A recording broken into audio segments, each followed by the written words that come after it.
Hello, everybody. Delighted to be here. Can everybody hear me okay? To spend some time at MedFest this morning and listen to some of the talks. And what was super clear for me from the talks that I've heard is that we are undoubtedly in a time of uncertainty.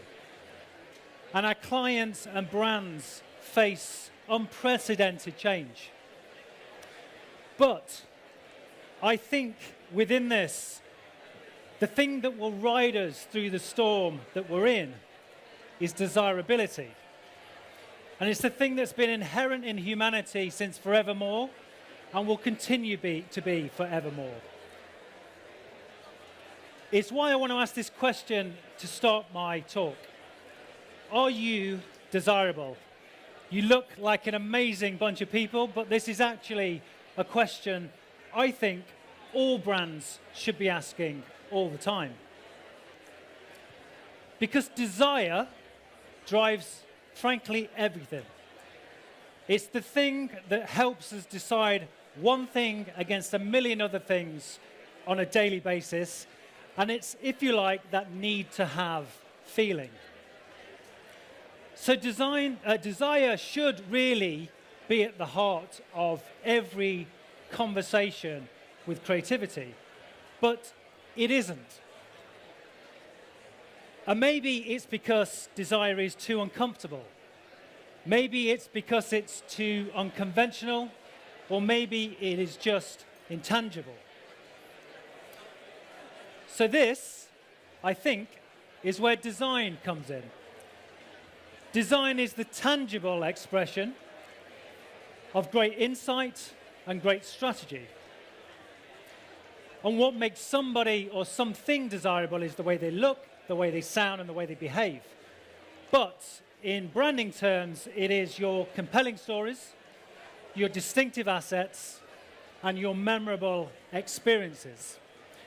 So I want to walk through 3 examples of brands that have created desire, reinstated desire, and made the undesirable desirable.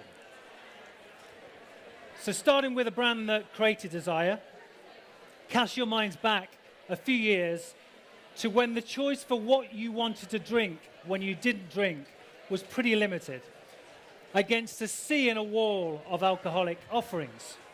But what we know is alcohol consumption was declining with younger audiences, ABV offerings were on the increase, and people were drinking more consciously. So Seedlip was created to answer this unmet need. The logo itself is the combination of the pot still, right at the heart, that the founder Ben Branson bought, and the botanicals that he experimented with to create what is the world's first distilled non-alcoholic spirit. That S shape obviously reflects Seedlip, and the name, by the way, if anybody doesn't know, is the basket you carry the seeds within. This then led to the idea behind Seedlip, which is called the art of nature. And this is really a reflection of the beauty of nature and everything within it. And it's the thing that inspired the iconic illustrations at the heart of Seedlip. So each one is a combination of the flora and fauna ingredients, the botanicals at the heart of these. They are indigenous creatures of the English countryside. So you have the red fox, the hare, and the squirrel. And they all echo the S shape of the master brand. But the point of them is they are distinctive assets. You heard that this morning. I'm going to talk about that. But as I said, desire is the thing that trumps it all. I'll go back. What this then creates is a spirit, in Seedlip's case, that feels like a spirit, but that acts in a different way. Through this simple, iconic expression that reflects very much the disruptive nature of the spirit. And the way this spirit then evokes itself is in this really revered and celebrated way in terms of how you can see it at the bar. But more than that, the art of nature inspires any number of initiatives. In this case, this is the Seedlip Garden at the Chelsea Flower Show, where it was about celebrating the humble pea. So this was the pavilion that celebrated exactly that with lots of different sort of forms. There was the launch event in Dry Jan at Harvey Nicks on their 5th floor, the famous 5th floor, which was about celebrating nature and the brand itself.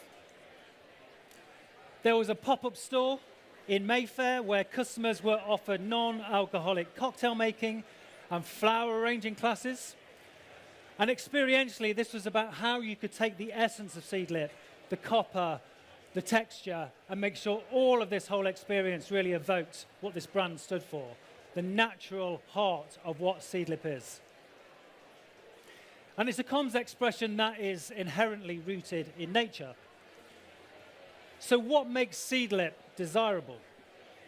Well, story-wise, it is a continual story of nature and distillation. The assets are a new language of flavor, where art and nature combine to create these iconic illustrations. The colors are evocative, they're premium, and they're sophisticated. And the experience is literally inspired by nature wherever it shows up, be that a pop-up or Chelsea Flower Show. So this is a brand that created desire. Let's now talk about a brand that reintroduced desire in Burberry. So it is a brand that, for the past 6 months, I'd say, has attracted plenty of column inches, but I think for good reason. It is super iconic. It has close to 170 years of history, and it is known for defining trends like the famous trench coat and the tartan plaid, which has gone through its ups and downs, but I think they've rediscovered it. What Burberry then did, though, was to begin to follow trends. So, certainly with their identity, by the way. And the language, as you can see on this slide, and again, this is sort of a fairly well-trodden slide, but the traditional cues of luxury, all these brands started to move away from and created assets that were of the time, that were reductive, and that were frankly meaningless. So what Burberry did was to take a step back in order to move forward. And I'm sure you all have seen the reintroduction of the Knight. Now, you may like this, you may love this, you may hate this. But I think actually what you can't do with this asset is ignore it, unlike those previous word marks. The reason being because it's distinctive, it is recognizable, and it is meaningful. It's quintessentially British. It stands literally for forwards, that's prorsum in Latin. And it's a smart move, I believe, to reintroduce luxury codes to something that was frankly vacuous and without any meaning previously. The word mark as well was updated to this modern serif, and blue was used in a confident, distinctive way. Daniel Lee, the CCO, had the foresight to bring back these timeless assets, but to use them in a timely way. So that tension, that interplay, again, I think was a super smart move. Burberry worked with the photographer Tyrone Lebon to bring famous British faces into the brand in a super accessible way. And the combination of all of this, I think, is why it suddenly harks back to what it was, but takes us forward to a space that makes it much more relevant. And more examples. Vanessa Redgrave was one of the actresses within this brand. So what makes Burberry desirable? Story-wise, there's a deliberate nod to its past for good reason. It remains true to what it stands for, but it takes us forward with confidence. The distinctive assets are about, as I've said, reintroducing timeless assets, but using them in a timely way. And the experience, well, the campaign is pretty much what we see at the moment, but I'm super excited to see where Burberry take this next. And finally, a brand that makes the undesirable desirable. So this is almost the flip of this luxury brand in Burberry. So this was Colgate, who were looking to disrupt the electric toothbrush category, which was, at the time, really led by the Sonicares and the Oral-Bs. And it's a category that was known for game-changing innovation, but had become serious and complicated and fussy. So what Colgate introduced was a brand called Hum. And this is a smart, connected toothbrush, where it literally has a brush that knows you, so it captures your data, and an app that shows you, that translates that data in your brushing routine. The name Hum is inspired literally by the sound of the toothbrush itself, and it's a powerful name. It's immediate, it's memorable, and it's emotive. And the identity itself, you can see here in these letter forms, was inspired by the toothbrush and that activation button, which itself activates the whole identity, as you'll see as I move through this. Alongside this was this innovative app that was gamified to make cleaning your teeth fun. And then this transferred and translated into the way this app looked. So that whole bold, personable look and feel in this staid category was very much a way to make this brand desirable. And it did that. It introduced fun and personality and straight-talking language. And it's in sync with your smile. That's the whole premise of Hum as a brand in a pretty dull category. So overall, what Hum is about is stripping away the clutter and the jargon and dialing up the personal and the fun, all the way through to the verbal as well as the visual. And I'm going to play a video that I think sums this up rather nicely.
So, what makes Hum desirable?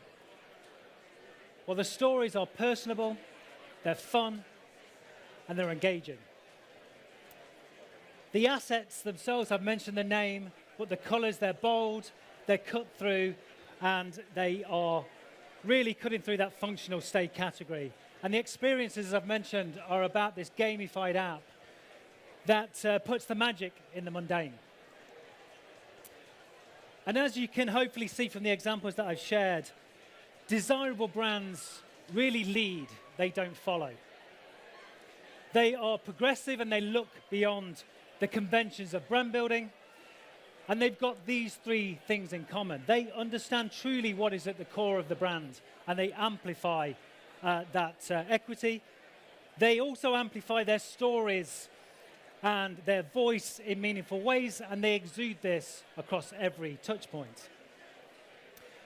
And whether it's creating desire like Seedlip, whether it's reintroducing desire like Burberry, or whether it's making the desirable undesirable like Hum, I believe that creating desire is not by chance, it is by design. And given the biggest difference between why people choose one brand over another is how you feel about them, I'll leave you with this original question. Are you desirable? And if the answer to this is no, you can find me at the bar a little later on. Thank you very much.